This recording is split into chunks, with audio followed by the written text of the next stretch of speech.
But first, it's time to take on that game that wants to take on Call of Duty with all its insults. Yeah, EA has made no secret of how they feel about Modern Warfare 3. They want to destroy Activision. It's like some weird blood feud. It's like some weird one-way blood feud. That's the interesting part, because Kotick looks like an adult here. Anyway, you can make snide comments, release snarky trailers, but at the end of the day, all that matters is one thing.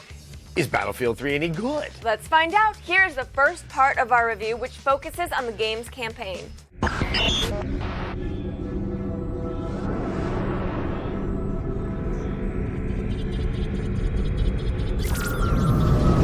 your fangs out, Hawkins. We're hunting a big game today. EA has made no secret of the fact that Battlefield 3 is designed to take on Call of Duty. One of the boldest moves made in the new installment is the addition of a full-fledged single-player campaign, something the main numbered Battlefield series has never had before. They're crossing borders, dog. Nice read, dog. The campaign is mostly told in flashback during an interrogation of one Sergeant Blackbird, a U.S. Marine suspected of being a traitor. Some story about a terror plot in New York. The levels you play are the events he relates to his interrogators, who are strangely disbelieving of events that would certainly have involved debriefings and paperwork reports after the fact. Just hear me out. Sure, military shooter campaigns rarely make a lot of sense these days. Trouble is, modern warfare is big, loud, and, like a Michael Bay movie, designed to prevent you from thinking too much. Battlefield 3 is more like a TV movie based on a C-list Tom Clancy book. History is determined by the victim. Good use is made of the Frostbite 2 technology. Buildings fall over on a regular basis, and it's pretty cool to see cover vanish in the blink of a bullet. And it has some of the best sound design we've ever heard. But it's not involving. Everything seems to occur at a distance and never gets the pulse racing at all. Your allies get in the way constantly, and it's not uncommon to be one-shotted out of nowhere. The much vaunted planes appear only as an on-rail shooter sequence in which you don't get to fly the F-18. You're just the backseat gunner. The best sections are actually the tank levels, which are the only time Battlefield 3 lets you take control of a vehicle yourself. It's too bad the rest of the campaign is just rigidly mediocre on-foot action, uninspired shootouts, unimpressive scripted events, and the unintuitive QuickTime event sequences are no way to win hearts and minds. How did you even get into the Marine? For all the mistakes of the single player, Battlefield fans know that we're really here for the multiplayer. Many may never even bother to play the campaign. Yo, does anyone else really not get what the doing here? Those people are probably wise, because Battlefield 3 is actually a phenomenal game, but only if you're playing with other people. Welcome back. Now, earlier in the show, we reviewed the single-player campaign of Battlefield 3. Not so great, it turns out. But we don't buy Battlefield games for the narrative. No, my friends, we buy them to play online, strap explosives onto vehicles, and grief the ever-loving F out of people. Here's part 2 of our review.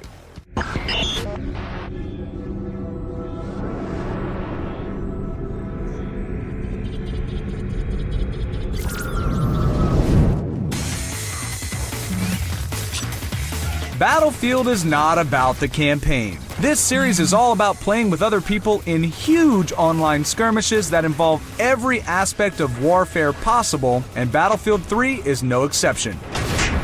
The multiplayer encompasses both the familiar competitive mode and a newly added mission-based 2-player co-op mode that offers 6 full-featured buddy missions.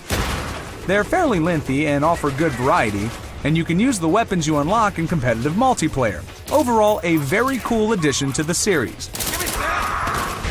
Rush and Conquest modes remain the primary game types for competitive multi, and they've been honed to a wicked edge in Battlefield 3. The 9 new maps are tightly designed and have no real bottlenecks to speak of. As usual, vehicles ranging from Humvees to jets are scattered about the maps. Most are easy to control, but those jets are a handful at first.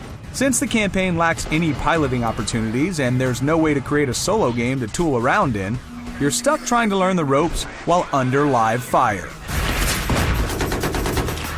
If you're just after the multiplayer, Battlefield 3 is a no-brainer. It has a scope and variety that simply doesn't exist in any other multiplayer shooter. It can be tough to start out, and you'll rage as you're blindsided by players who know the map better than you. and picked off by snipers in hiding places you didn't even realize were there. But you'll keep playing that one more game thanks to the sheer amount of things to do and the endless things to unlock for your soldier. The campaign is an all-around disappointment, but nobody in their right mind should let that stop them from picking up DICE's finest multiplayer offering yet. A 4 out of 5.